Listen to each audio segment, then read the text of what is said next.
اللہ من الشیطان الرجیم بسم اللہ الرحمن الرحیم وقضا اور حکم دیا ربو کا تیرے رب نے اللہ تعبدو کہ تم نہ عبادت کرو الا ایاہ مگر صرف اس کی۔ اللہ تعالیٰ نے کیا حکم دیا کہ اللہ کے علاوہ کسی کی عبادت نہ کرو، وبالوالدین احسانا اور والدین کے ساتھ احسان کرو، بلائی کرو۔ دیکھیں اللہ تعالیٰ نے اپنی عبادت کا پہلے حکم دیا، اس کے بعد دوسرا حکم دیا کہ والدین کے ساتھ اچھا سلوک کریں۔ ٹھیک ہے، اللہ تعالیٰ کے ساتھ کسی کو شریک ٹھہرانا تو شرک ہے۔ اللہ تعالیٰ ہر گناہ کو معاف کر دیتے ہیں لیکن شرک کو معاف نہیں کرتے۔ اور دوسری بات فرمائی کہ والدین کے ساتھ اچھا سلوک کرو۔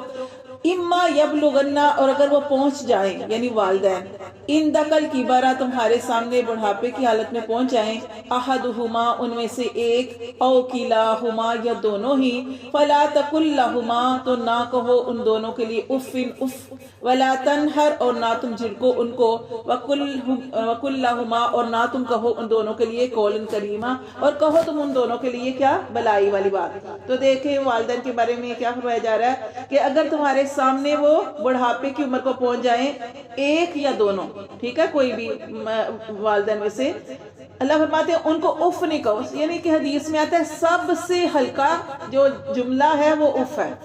ہم کہتے ہیں اف، تو اللہ فرماتے ہیں کہ یہ اف بھی اپنے والدین کو نہیں کہنا، ولا تنہرہما اور ان کو جھڑکنا نہیں ہے، ٹھیک ہے، جیسے جھڑک دیتے ہیں ماں باپ کو جھڑکنا نہیں چاہیے، اور وقل لہما ان دونوں کے لیے قولا کریما نرمی والی، عاجزی والی، نرمی والی بات کہو۔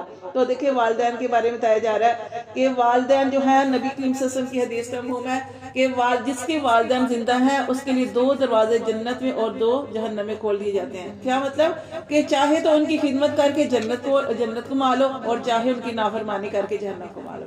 اور نبی کریم صلی اللہ علیہ وسلم کی حدیث کا مفہوم ہے کہ جیسے ماں کے بارے میں آتا ہے کہ ماں کے قدموں تلے جنت ہے اور باپ جنت کا دروازہ ہے۔ اب ماں کے بارے میں تو بہت کرتے ہیں لیکن باپ کا اتنا نہیں، ہر چیز میں ماں، اب دیکھو ناطے بھی پڑھتے ہیں، ماں کی ہی زیادہ پڑھتے ہیں، تو باپ کا بھی اجر ہے، باپ کا بھی درجہ ہے۔ والد سارا دن محنت کرتا ہے، کما کے لے کے آتا ہے، ٹھیک ہے، وہ اللہ کے نبی نے بھی وہ حدیث میں ایک صحابی نے پوچھا تھا اللہ کے رسول سب سے زیادہ حق مجھ پر کس کا ہے، تو آپ نے فرمایا تیری ماں کا، پھر پوچھا تو آپ نے فرمایا تیری ماں کا، پھر تیسری مرتبہ سوال کیا پھر بھی آپ نے فرمایا کہ تیری والدہ کا، اور چوتھی دفعہ پوچھا تو کہا تیرے باپ کا۔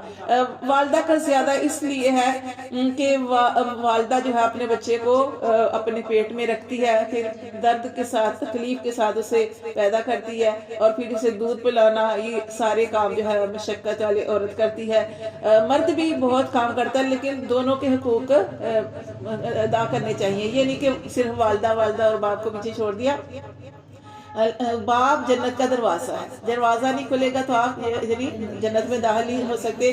تو باپ، اللہ کی رضا کس میں ہے؟ باپ کی رضا میں ہے، اللہ کی رضا باپ کی رضا میں ہے، تو باپ کو بھی راضی کرنا اتنا ہی زیادہ ضروری ہوتا ہے۔ اور جیسے ایک حدیث میں آتا ہے کہ ایک جو آدمی تھا، وہ ایک نوجوان وہ نبی کریم صلی اللہ علیہ وسلم کے پاس آیا اور کہا کہ اللہ کے رسول میرا والد میرا سارا مال خرچ کر دیتا ہے۔ آپ نے فرمایا، محفل میں کھڑے تھے، آپ نے ایک صحابی کو بھیجا اور کہا کہ جاؤ اس کے والد کو بلا کے لاؤ، کیونکہ آپ سے جتنی دیر تحقیق نہیں کرتے تھے کوئی جواب فیصلہ نہیں کرتے تھے۔ اور ہمارا کیا معاملہ ہوتا ہے، ہم کسی کی ایک ہی بات سنتے ہیں نا تو دوسرے کو فوراً خلاف ہو جاتے ہیں۔ کبھی بھی اس طریقے سے معاملے کو حل نہ کیا کریں۔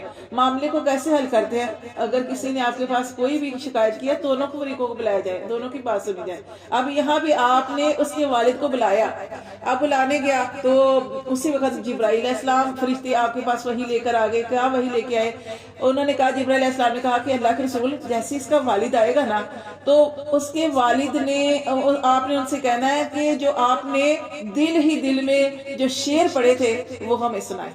یعنی کہ ادھر وہ آدمی گیا اس کے باپ کے پاس، اس نے دل ہی دل میں کچھ شعر پڑھے، وہ شعر ابھی زبان پہ بھی نہیں لایا، دل میں پڑے۔ تو جبرائیل علیہ السلام فوراً آ گئے اور انہوں نے نبی کریم صلی اللہ علیہ وسلم کو بتا دیا کہ اللہ کے رسول وہ آئے گا تو آپ نے اس سے پوچھنا ہے کہ جو دل ہی دل میں شعر پڑے تھے نا وہ پہلے ہمیں بتائیں۔ تو اب وہ آدمی آیا، وہ نوجوان کا باپ آیا تو اس سے پوچھا کہ پہلے تو پوچھا کہ بھائی تمہارے بیٹے نے شکایت کی ہے نا کہ میرا باپ جو ہے میرا سارا مال خرچ کر دیتا ہے۔ باپ نے کہا کہ دیکھو میں کہاں پہ خرچ کرتا ہوں، اس کی خالہ پہ خرچ کرتا ہوں، اس کی پھوپھی پہ خرچ کرتا ہوں، جو مطلب مستحق ہے ان کے اوپر میں لگاتا ہوں. پھر آپ نے فرمایا کہ اچھا آپ نے جو دل ہی دل میں جب یہ آدمی آپ کے پاس آیا تھا آپ نے دل ہی دل میں جو شعر پڑھے تھے وہ بتائیں وہ کیا پڑھے تھے آپ نے. تو آدمی بڑا حیران ہوا, کہنے لگا کہ میرا یقین اور بڑھ گیا کہ اللہ تعالیٰ نے کیسے آپ کو میرے جو شعر جو میں نے زبان پہ بھی نہیں لایا وہ آپ کو آگاہ کر دیا. تو پھر مطلب کہ میں اپنے الفاظ میں بتاؤں گی کہ وہ اس آدمی نے کہا کہ جب میرا بچہ چھوٹا تھا بلکہ ابھی پیدا ہوا تو مجھے اس کے معاش کی اس کی ہر چیز کی فکر تھی, اور یہ جب چھوٹا تھا میں اس کے بارے میں فکر کرتا تھا, اس کی خوراک کا انتظام کیا, اس کی ماں اس کا خیال رکھتی تھی. پھر یہاں تک کہ یہ جب کبھی بیمار ہو جاتا تو پوری رات ماں باپ یعنی ہم میاں بیوی نہیں سوتے تھے, اور ہمیں پتہ ہے کہ موت کا وقت مقرر ہے, لیکن اس کے باوجود ساری رات ڈر لگا رہتا تھا اسے کچھ ہو نہ جائے, کہیں یہ مر نہ جائے, کہیں میرے بیٹے کو کچھ, یہ نہیں جیسے والدین فکر کرتے. کہنے لگا ایسے میں بہت ہی پریشان رہتا تھا. اور پھر جب یہ بڑا ہوا تو میں نے سوچا کہ میرا سہارا بنے گا, میرا بازو بنے گا, میرا سہارا بنے گا. لیکن کیا ہوا کہ یہ بڑا ہوتا گیا اور میں بوڑھا ہوتا گیا, اور یہ جب یہ بڑا ہو گیا جوان ہو گیا جو میں نے سوچا تھا کہ میرے ساتھ اچھا معاملہ کرے گا, لیکن یہ ایسے ہو گیا کہ جیسے میں اس کا غلام ہوں اور یہ میرا آقا ہے. یعنی ایسے ہو گیا جیسے میں اس کا کوئی نوکر ہوں, اور یہ مجھے ایسے سمجھنے لگا, ایسا سلوک کرنے لگا. اور کاش کہ کبھی میرے ساتھ ایسا ہی سلوک کر لیتا جیسے کوئی اچھا پڑوسی کسی پڑوسی کے ساتھ کرتا ہے. یعنی اس نے تو مجھے بالکل ہی ایسے سمجھ لیا. مطلب اس نے بہت ہی اچھا مطلب اس طریقے سے یاد کیا تھا. تو نبی کریم صلی اللہ علیہ وسلم نے جب اس آدمی کی یہ باتیں سنی تو آپ صلی اللہ علیہ وسلم نے اس کے بیٹے کا ایسے گریبان پکڑا اور فرمایا کہ تو اور تیرا مال سب تیرے باپ کا ہے, کہ تیرا باپ جو ہے تیرا پورا مال بھی خرچ کر دینا تو تو اس سے پوچھ نہیں سکتا کہ اس نے تمہیں اتنی محبت سے جو ہے وہ پالا پوسا ہے. اور کیسے والدین کی جو دل کے اندر کیفیت ہوتی ہے کبھی بھی اولاد جو ہے وہ حق ادا نہیں کر سکتی. تو اسی طرح حضرت اسماء تم اور تمہارا مال جو ہے نا وہ تمہارے باپ کا, ہاں تو وہ خرچ کر سکتے ہیں والدین. تو لیکن یہ ہے کہ بہت ساری احادیث مبارکہ ہیں. نبی کریم صلی اللہ علیہ وسلم نے ارشاد فرمایا کہ والدین کو محبت بری نظر سے دیکھنے سے حج کے برابر مقبول حج کا ثواب ملتا ہے. یعنی اتنا. اور ایک صحابی نے کہا کہ اللہ کے رسول کوئی اپنے والدین کو 100 مرتبہ دیکھے. آپ نے فرمایا اللہ کے خزانوں میں کون سی کمی ہے, اپنے والدین کو 100 مرتبہ دیکھو گے پیار بری نظر سے اللہ 100 حج کا ثواب دے دے گا. یعنی اتنی زیادہ فضیلت ہے. اور بعض دفعہ یہ بھی پوچھا گیا کہ اللہ کے رسول اگر والدین کافر ہوں, آپ نے فرمایا اگر والدین کافر بھی ہیں, ہاں یہ نہیں کہ ان کی جو کہتے ہیں نا کفر کرو شرک کرو وہ بات نہیں ماننی, ہاں والدین کافر بھی ہیں تو پھر بھی ان کے ساتھ اچھا سلوک جو ہے وہ کرنا چاہیے. تو یہاں پہ بھی یہ ساری چیزیں بتائی گئی. اللہ تعالیٰ فرماتے ہیں کہ اور یہ ہمیں بھی کہا گیا کہ جن کے والدین زندہ ہیں اب جیسے منہ چڑھا کے یا برے طریقے سے اف کا لفظ بھی کہہ دیتے ہیں, اللہ فرماتے ہیں اللہ کے رسول فرماتے ہیں اس سے بھی ہلکا درجہ ہوتا نا اللہ وہ فرما دیتے کہ اپنے والدین کے ساتھ اف کا جو لفظ ہے وہ بھی نہیں کہنا, ان کے ساتھ نرمی والی بات کرنی ہے. اللہ فرماتے ہیں واحفظ اور جھکا لے لہما ان دونوں کے لیے جناح الذل ذلت کے بازو.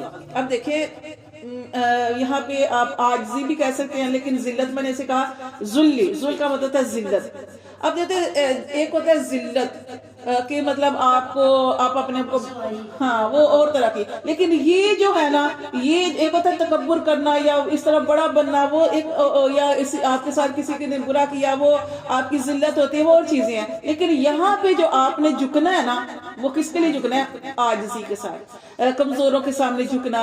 اور اسی طرح اپنے یہاں پہ خاص طور پر جس چیز کا ذکر ہے اپنے والدین کے سامنے جو ہے وہ اپنے کندھے جھکانا, یعنی کہ عاجزی کرنا, عاجزی کرنا. ذلت سے مطلب یہ ہے کہ یہ وہ عاجزی ہے کہ وہ اس کو ذلت نہ سمجھے کہ آپ کے والدین آپ کے ساتھ برا سلوک بھی کر رہے ہیں, جیسا مرضی سلوک کر رہے ہیں, سمجھ آپ کو لگ رہا ہے کہ جیسے ہماری ذلت کر رہے ہیں, لیکن آپ نے اپنے کندھوں کو جھکا کے رکھنا ہے, عاجزی کرنی ہے. یہ یہاں پہ بتایا گیا من الرحمتی. اب دیکھیں مہربانی سے کیا کہ اور یہ جو والدین کے لیے بازو بھی جھکانے ہیں, عاجزی بھی کرنی ہے, اپنا سر بھی جھکانا ہے, ان کے حکم کو بھی ماننا ہے, اور ساتھ اپنی نیت بھی صحیح رکھنی ہے.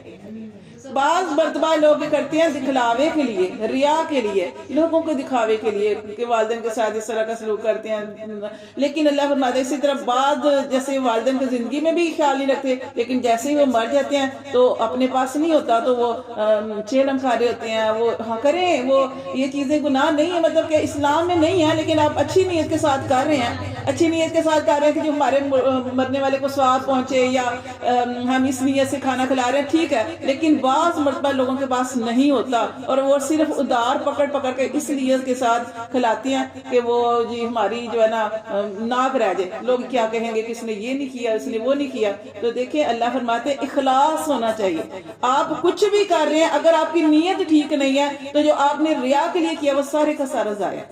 تو اس لیے اللہ تعالیٰ فرماتے ہیں کہ کیا کرنا ہے، اپنی من الرحمتی عاجزی رکھنی ہے اپنے اندر مہربانی سے، یعنی کہ مہربانی سے مراد وہی اخلاص جو ہے وہ آپ کی نیت جو ہے وہ ٹھیک ہونی چاہیے۔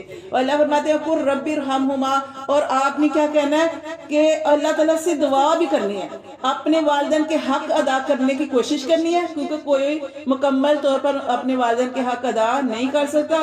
کوئی بھی انسان اپنے والدین کے ساتھ اچھا سلوک کر رہا ہے تو وہ کرے، لیکن ساتھ اس کے یہ دعا بھی کرے۔ یہ دعا دنیا میں بھی اپنے والدین کے لیے کر سکتے ہیں اور بعد مرنے کے بھی۔ کون سی دعا ہے یہ؟ وَقُلْ، اور آپ کہہ دیجئے رب ارحمہما، اے میرے رب ان دونوں پر رحم فرما، کما جیسا کہ ربیانی انہوں نے مجھے پالا، صغیراً بچپن میں شفقت کے ساتھ۔ یعنی بہت بہترین دعا ہے کہ آپ سوچیں کہ والدین کیسے اپنی اولاد کو پالتے ہیں، مخلص رشتہ، خالص رشتہ، اس رشتے کا کوئی بھی نہیں ہو سکتا۔ آج کل بہن بھائیوں کے اندر بھی وہ رشتہ نہیں ہے، وہ بھی پتہ نہیں کیا آج کل سسٹم چل پڑا ہے کہ جیسا کرو گے ویسا کوئی آپ کے ساتھ کرے گا، لیکن یہاں پہ جو والدین کا رشتہ ہے وہ خالص رشتہ ہوتا ہے۔ اللہ فرماتے ہیں ان کے لیے دعا کرنی چاہیے کہ اللہ جیسے انہوں نے محبت سے، شفقت سے، نرمی سے میں پالا، اللہ تو ان پر ایسے ہی ہماری دعاؤں کے بدلے ان پر رحم فرما۔ تو یہ دنیا میں بھی دعا کرنی چاہیے اپنے والدین کے لیے اور بعد مرنے کے بھی یہ دعا کرنی چاہیے۔ جیسے ایک صحابی نے پوچھا اللہ کے رسول کے میرے والدین جا چکے سنیا سے میں کیا کروں؟ آپ نے فرمایا کہ یہ دعا پڑھو رب ارحمہما کما ربیانی صغیرا۔ اور کیا کرنا چاہیے؟ والدین اس دنیا سے جا چکے ہیں تو کیا کرنا چاہیے؟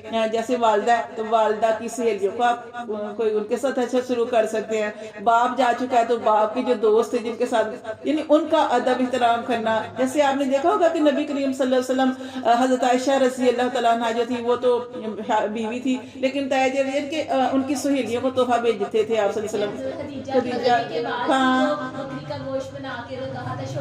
جی جی اور جی، تو اسی طرح والدین کے بارے میں ہے کہ والدین بھی اس دنیا سے جا چکے ہیں تو ایک تو یہ دعا پڑھنی چاہیے، اور دوسرا والدہ کی جس کے ساتھ مطلب تھی دوستی تھی، ہاں جی جی جی خالہ بھی، ہاں جی جی اگر ماں کے بعد خالہ کی کرو، اگر خالہ نہیں ہے تو پھر ماں کی سہیلی کے ساتھ، ہاں جی سہیلیوں کے ساتھ، صحیح بات ہے۔ اسی طرح بات کے بارے میں بھی اسی طرح اللہ فرماتے ہیں ربکم عالم بما فی نفوسکم، تمہارا رب خوب جانتا ہے تمہارے جو نفسوں میں ہے۔ جو اوپر میں نے آیت پڑھی تھی نا کہ اپنے بازو کو جھکا لیں عاجزی کے ساتھ، من الرحمتی اخلاص کے ساتھ، تو یہاں پہ وہی چیز آ گئی کہ اگر تم ریا کے لیے کر رہے ہو وہ بھی اللہ جانتا ہے، لیکن جو تم اچھی نیت کے ساتھ کرتے ہو اللہ اس کو بھی جانتا ہے۔ اللہ فرماتے ہیں ربکم عالم بما فی نفوسکم، تمہارا رب خوب جانتا ہے جو تمہارے نفسوں میں ہے۔ ان تکونوا صالحین، اگر تم نیک ہو، فإنہ، تو بے شک وہ، للأوابین، تو بے شک وہ رجوع کرنے والوں کے بارے میں، غفورا، وہ بخشنے والا رحم کرنے والا ہے۔ وآتی، اور دو، ذل قربا، قرابت والوں کو، حقہ، اس کا حق۔ پہلے والدین کے بارے میں آیا، پھر اللہ فرماتے ہیں ذل قربا، قرابت والوں کو جو آپ کے قرابت والے ہیں، حقہ، اس کا حق دو، والمسکین، اور مسکینوں کو حق دو، وابن السبیل، اور مسافروں کو ان کا حق دو، ولا تبذر، اور نہ تم فضول خرچی کرو، تبذیرا، فضول خرچی کرنا، ان المبذرین، بے شک فضول خرچی کرنے والے کانو ہیں، اخوان الشیاطین، وہ شیطان کے بھائی ہیں، وکان الشیطان، اور ہے شیطان، لربہ، اپنے رب کا، کفورا، بڑا ہی جو ہے شکرا ہے۔ دیکھیں اللہ تعالیٰ فرماتے ہیں کہ قرابت والوں کے بارے میں آ گیا، اللہ فرماتے ہیں کہ والدین کے جو اوپر خرچ کرنا ہے اس میں زکوٰۃ نہیں، اس میں صدقہ نہیں آپ دے سکتے، ٹھیک ہے، والدین کا حق ادا کرنا ہے ان کو، ہاں جی، اللہ فرماتے ہیں وآتی ذل قربا، اور قرابت والے جو ہیں ان کو ان کا حق دو۔ ان کا حق کیا ہے؟ اگر آپ کے پاس مال ہے اور آپ کے قرابت والے جو ہیں ہیں وہ مستحق ہیں، وہ یعنی اس کا مطلب ان کے پاس نہیں ہے، مفلس ہیں، تو آپ کے اوپر بنتا ہے کہ آپ ان کا خیال رکھیں، یہ حق ان کا ادا کرنا ہے جہاں پہ. اور حق یہ نہیں صرف مال سے، جیسے آپ طاقتور ہیں وہ کمزور ہے آپ ان کی تب بھی جو ہے مدد کر سکتے ہیں، یا کوئی اس طرح کہ آپ کے پاس بھی نہیں ہے لیکن کوئی آپ کی اچھی بات کرنے سے ہی کسی کو حق مل سکتا ہے تو اچھی بات کرنی چاہیے. تو اللہ تعالیٰ فرماتے ہیں کہ وَآتِ ذَا الْقُرْبَىٰ حَقَّهُ، اور دو قرابت والوں کو اس کا حق، مسکینوں کو اس کا حق. مسکین کیا ہوتے ہیں کہ جو پھرتے سوال کرتے نہ پھرے، جو مانگتے نہ رہیں. مسکین وہ نہیں ہوتا جو گلی گلی مانگتا پھرے، مسکین وہ ہے کہ جس کے وہ سفید پوش ہے، جس کے پاس کھانے کے لیے کچھ نہیں ہے، یا وہ اس کا گھر والا کماتا ہے لیکن اس کے اخراجات اس کی کمائی سے زیادہ ہے تو وہ بھی مسکین میں آتا ہے، لیکن اس نے اچھے کپڑے بھی پہنے ہوتے ہیں اور وہ ظاہر بھی نہیں کرتا کہ میں مسکین ہوں. تو اللہ فرماتے ہیں ایسے لوگوں کو بھی دو. لیکن اللہ تعالیٰ نے ان کی نشانی بتائی، آپ پڑھ چکے ہیں ان کی نشانی کیا ہے کہ آپ ان کو غور سے دیکھو گے نا تو آپ کو پتہ لگ جائے گا کہ یہ ایک اس نے بیس اپنایا ہوا ہے اپنا ظاہر کرنے کے لیے، لیکن وہ تھکا ماندہ ہے، وہ مسکین ہے، ہارا ہوا ہے. اللہ فرماتے ہیں وَابْنَ السَّبِيلِ، اور مسافروں کو بھی دو، وَلَا تُبَذِّرْ تَبْذِيرًا، لیکن ہاں اللہ نے فرمایا کہ فضول خرچی نہ کرو، فضول خرچی کرنا. ان المبذرین، اللہ فرماتے ہیں بے شک فضول خرچی کرنے والے کانوا اخوان الشیطان، وہ شیطان کے بھائی ہیں. کہ یعنی کیسے رہنا چاہیے؟ درمیانہ. اللہ تعالیٰ نے آپ کو زیادہ دیا ہے پھر بھی معتدل رہیں، درمیانے رہیں. اگر اللہ تعالیٰ نے کم بھی دیا تو پھر بھی اس میں بھی اللہ تعالیٰ کا شکر ادا کرے، اللہ سے خیر و عافیت کی برکت کی دعا کر کے بسم اللہ پڑھ کے جو آپ کے پاس کمائی آتی ہے اللہ اس میں برکت ڈال دے تو وہ اللہ تبارک و تعالیٰ اس میں برکت ڈال دیں گے. اللہ فرماتے ہیں کیونکہ شیطان جو ہے وہ انسان جو ہے، اللہ فرماتے ہیں کان الشیطان، اور شیطان ہے شیطان لربہ، اپنے رب کا نشکر ہے. جیسے انسان نشکری کرتا ہے نا کہ میرے پاس اتنا تھوڑا ہے، میں تو نشکریاں کرنے لگ جاتا ہے کہ میں تو یہ بھی کرتا ہوں، میں تو نماز بھی پڑھتا ہوں، میں تو سارے حق بھی ادا کرتا ہوں، پھر بھی میرے پاس مال نہیں آتا. اللہ فرماتے ہیں کہ نشکرہ پن کس کے اندر ہے؟ شیطان کے اندر. اور جب انسان نشکری کرتا ہے تو وہ گویا شیطان کی مانند ہوتا ہے. اسی طرح زیادہ حاصل، بہت زیادہ خرچ کرنا، یعنی اتنا خرچ کرنا کہ خرچ کرنا کیا ہوتا ہے؟ ایک آپ اللہ کے راستے میں دے رہے ہیں وہ تو دینا چاہیے، جتنا مرضی آپ دیں، وہ فضول خرچی نہیں ہے. جیسے آپ صلی اللہ علیہ وسلم کے زمانے میں انسان کے پاس جو کچھ بھی ہوتا تھا وہ فکر ہی نہیں کرتے تھے کہ ہم نے کل کیا کھانا ہے، وہ دے دیتے تھے. لیکن آپ فضول خرچی میں کیا آتا ہے کہ جو رسمیں ہیں فضول ان کے اوپر لگانا. کپڑے بھی پہلے ایک وقت ہوتا تھا نا کہ ہم جی عید ہے تو ایک اچھا بھی لگتا تھا کہ عید ہے جو آج ہم نے سوٹ بنایا. آج کل تو وہ چیزیں ہے ہی نہیں، آج کل تو ہفتے جی آج کل تو باقی لوگ فوتگیوں پہ بھی نئے کپڑے وہاں پہ بھی سارے اسپیشل ہوتا تھا عید پہ میٹھا. اب وہ چیزیں نہیں ہیں. اب دل کیا فوراً کبھی کچھ منگوا کے کھا لیا، گھر میں کچھ بنانے کا فٹافٹ یہ نہیں جی.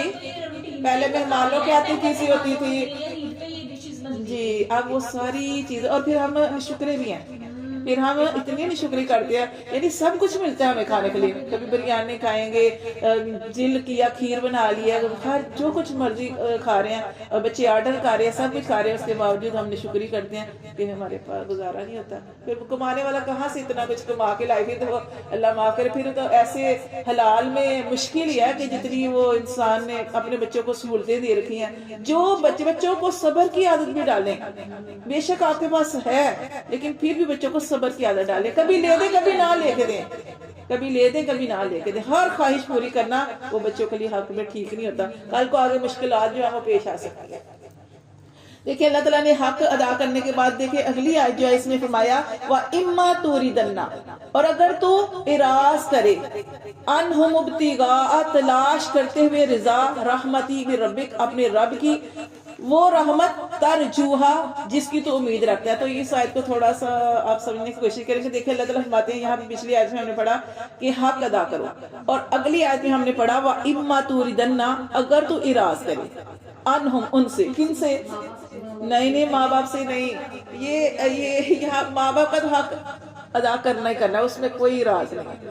اب یہاں پہ اسی لیے آپ کو سمجھا رہی تھی کہ حق ادا کرنے سے مراد یہاں پہ مال کے بارے میں آ رہا ہے کہ اگر آپ بظاہر کسی کو لگ رہا ہے کہ آپ بہت اچھے حال میں ہیں، آپ نے اچھا پہنا ہوتا ہے، کوئی آیا گیا اس کی عزت کرتے ہیں، لوگ سمجھتے ہیں کہ آپ بہت مالدار ہیں، ٹھیک ہے، رشتہ دار سمجھتے ہیں آپ بہت مالدار ہیں، اب وہ آپ سے کوئی ایسا سوال کر بیٹھتے ہیں کہ جیسے کہتی ہیں جب میری بچی کی شادی آپ کر دو، یا اتنی بڑی بیماری آ گئی ہے اس بیماری کا خرچہ آپ اٹھا لیں، یعنی کوئی ایسا سوال کر بیٹھتے ہیں۔ اللہ فرماتے ہیں اور تو اس قابل نہیں ہے کہ تو ان کی اس خواہش کو پورا کرے، کہ تو یہ کام نہیں کر سکتا، یا تو عورت ہے تم یہ کام نہیں کر سکتی، تو اللہ فرماتے ہیں وَإِمَّا تُرِيدَنَّ، اور اگر تمہیں اراض کرنا پڑ رہا ہے عنہم ان سے، تو اللہ فرماتے ابتغاء رحمتی، اس اللہ فرماتے تلاش کرتے ہوئے رحمت میں ربی کا، اپنے رب کی رحمت۔ اپنے رب کی رحمت سے مراد کیا ہے کہ تو بھی اس امید میں ہے کہ تیرا رب تجھے تیرے اوپر فراغی لائے، اچھے حالات لے کے آئے تو ان کی خواہش کو پورا کرے،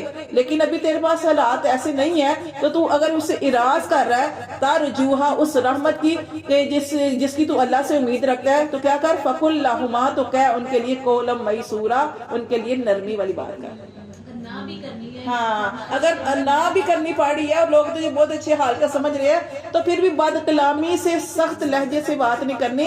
ہاں اللہ کو پتا ہے کہ تیری کیا نیت ہے، اللہ کو پتا ہے، وہ نہیں جانتے کہ تو کس حال میں ہے، وہ تو تجھے بڑا مالدار سمجھتے ہیں، لیکن تو نے ایک عزت بنائی ہوئی ہے، تو اللہ فرماتے ہیں اگر تو ایسا سوال کر بیٹھتے ہیں تو لیکن تو پھر بھی اچھے قولم میسورا، نرمی والی بات کر، کیونکہ تو بھی اپنے رب سے کیا چاہتا ہے، ابتغاء رحمت من ربک، اپنے رب کی رحمت چاہتا ہے کہ اللہ مجھے دے، اللہ سے دعائیں کرتا ہے اللہ مجھے دے، اور میں اپنے دل میں سوچتا ہے اللہ مجھے دیتا تو میں ان کو ضرور دیتا، میں ان کی ضرور خواہش پوری کرتا، لیکن اگر تجھے اراض کرنا پڑا ہے تو کیا کرنا ہے، نرمی کے ساتھ، نرم لہجے کے ساتھ ان کے ساتھ بات کر۔ ہاں جی، اللہ فرماتے وَلَا تَجْعَلْ، اور نہ تو بنا یَدَکَ، اپنے ہاتھ کو مغلولتاً، بندہ ہوا، اپنے ہاتھ کو بندہ ہوا نہ رکھ، إِلَىٰ عُنُقِكَ، طرف اپنی گردن کی۔ اس میں کیا کہا جا رہا ہے کہ بخل نہیں کرنا۔ اللہ فرماتے ہیں وَلَا تَجْعَلْ يَدَكَ مَغْلُولَةً، اور نہ بنا تو اپنے ہاتھ کو بندھا ہوا إِلَىٰ عُنُقِكَ، اپنی گردن کی طرف، وَلَا تَبْسُطْهَا، اور نہ تو کشادہ کر لے، نہ تو کھول لے، كُلَّ الْبَسْطِ، سارے کا سارا کھول دینا اپنے ہاتھ کو۔ کیا ہے اپنے اللہ تعالیٰ میانہ روی کا درس دے رہے ہیں۔ اللہ فرماتے ہیں اگر تو بہت زیادہ خرچ کرے گا تب بھی تو کیا ہوگا، فَتَقْعُدَ مَلُومًا مَحْسُورًا، تو ہو جائے گا ملامت شدہ اور تھکا ماندہ، ٹھیک ہے۔ اور اگر تو جو اللہ تعالیٰ نے دونوں طریقوں سے اللہ تعالیٰ نے فرمایا کہ اپنے ہاتھ کو بند بھی نہیں کرنا اور کھلا بھی نہیں چھوڑ دینا۔ بند سے مراد بخل نہیں کرنا، کنجوسی نہیں کرنی، اگر آپ کے پاس فضول خرچی نہیں کرنی، اللہ نہیں، اللہ تعالیٰ فرماتے ہیں کہ اگر تیرے پاس ہے، اگر تیرے پاس ہے تو دے، لوگوں جتنا مرضی دوسروں کے اوپر، جتنا بھی لوگوں کے اوپر خرچ کرے گا، کسی کی مدد کرے گا، اس کے اوپر حساب نہیں ہوگا، لیکن اپنے اوپر جب بلا ضرورت خرچ کرے گا، یا آج کل جو رسمیں بن چکی ہیں، جیسے آپ دیکھا کہ لوگوں کے پاس ہوتا نہیں، اٹھا اٹھا کے مہندیوں کے اوپر اور قوالی اور یہ سارا کچھ ہو رہا ہے، اور یہ ایک اللہ نے کیا رکھا ہے، نکاح، اللہ تعالیٰ نے نکاح رکھا ہے، نکاح کو آسان کرو، لیکن نکاح سے پہلے جو ایک فضول قسم کی رسمیں ہوتی ہیں اور جس میں پیسہ لٹایا جاتا ہے اور جس کا کوئی فائدہ نہیں ہے، تو وہ ہم کرتے ہیں، اور یہ فضول رسمیں ہیں۔ اسی طرح اور بھی چیزیں آ سکتی ہیں اس کے اندر اور بہت ساری چیزیں آ سکتی ہیں کہ ہم وہ فضول کام کرتے ہیں، اگر وہی پیسے ہم کسی غریب کی مدد کر دیں تو وہ بہتر ہے۔ تو اللہ تعالیٰ نے بہرحال دونوں طریقوں سے سمجھایا کہ نہ بخل کرنا ہے اور نہ ہی اپنے ہاتھ کو بالکل کھلا چھوڑ دینا ہے۔ اللہ تعالیٰ نے اس امت کو وسطی، امت وسطی بنایا، درمیانہ بنایا، اور جیسے ہم سورۃ بقرہ کے اندر بڑا معتدل بنایا، تو درمیانہ ہی رہنا چاہیے، ٹھیک ہے۔ اور اگر اللہ نے کام دیا اس میں اللہ کا شکر ادا کرنا چاہیے، پھر بھی اللہ تیرا شکر ہے جس حال میں تو نے رکھا، اور ہمیشہ اپنے سے کم تر لوگوں کو دیکھنا چاہیے۔ اگر اللہ تعالیٰ نے زیادہ دیا تو اللہ کے لیے اپنا سر جھکا لیں، اپنا سر عاجزی کے ساتھ جھکا لیں۔ اللہ کو تکبر پسند نہیں ہے، اللہ تعالیٰ کو عاجزی پسند ہے، اور اللہ تعالیٰ سے برکت کی دعا کرنی چاہیے، اللہ تعالیٰ اور برکت ڈالے، لیکن یہ کہ جتنا آپ کے پاس ہوگا اس میں حق ہوتے ہیں، جیسے ہم نے یہاں بھی پڑھا کہ والدین کے حق ادا کرنے ہیں، اس کے علاوہ جو قرابت والے ہیں، قرابت والے آپ کے میکے سسرال والے جو ہوتے ہیں، جو بھی اس کے اندر آئیں گے، ان کے حق جو ہے وہ آپ نے ادا کرنے ہیں۔ یہ وہ ہم کہتے ہیں نا، یہ میں تو میرے پاس جیسے آ گیا تو آپ کہیں کہ یا میں کہوں کہ یہ تو سارا میرا ہی ہے، نہیں، اگر آپ حق ادا نہیں کریں گے تو آپ گناہگار ہیں، ٹھیک ہے، تو یہی نہیں سمجھنا چاہیے سارا میرا مال ہے. اگر اللہ تعالیٰ آپ کو کوئی توفیق دے رہا ہے نا، آپ کسی کے ساتھ اچھا معاملہ کر رہے ہیں، اللہ نے آپ کو مال دیا ہے، آپ کسی کے ساتھ مال کے ذریعے کسی کی مدد کر رہے ہیں، تو یہ اس کا حق تھا جو آپ ادا کر رہے ہیں. لیکن یہ کہ دوسرے کو نہیں سمجھنا چاہیے. کچھ لوگ جو ہوتے ہیں وہ بہت زیادہ امید رکھ لیتے ہیں پھر کہ یہ فلاں میرے اس کا تو حق بنتا ہے یہ کرے. نہیں، اس طرح کے معاملے نہیں کرنے چاہیے. اگر کوئی کسی کی مدد کر رہا ہے تو جو مدد جس کی ہو رہی ہے اس کو بھی اس بندے کا احسان مند ہونا چاہیے، اس کا شکر. یعنی کہ آپ دیکھیں کسی کو جزاک اللہ کہہ دیں، یا کسی کو اتنا کوئی آپ کی ہیلپ کر رہا ہے تو آپ سے کہہ دیں کہ اللہ تعالیٰ تجھے اور برکت دے اور تیرا شکریہ، یا کچھ اچھے لفظوں میں اللہ تجھے جزائے خیر دے.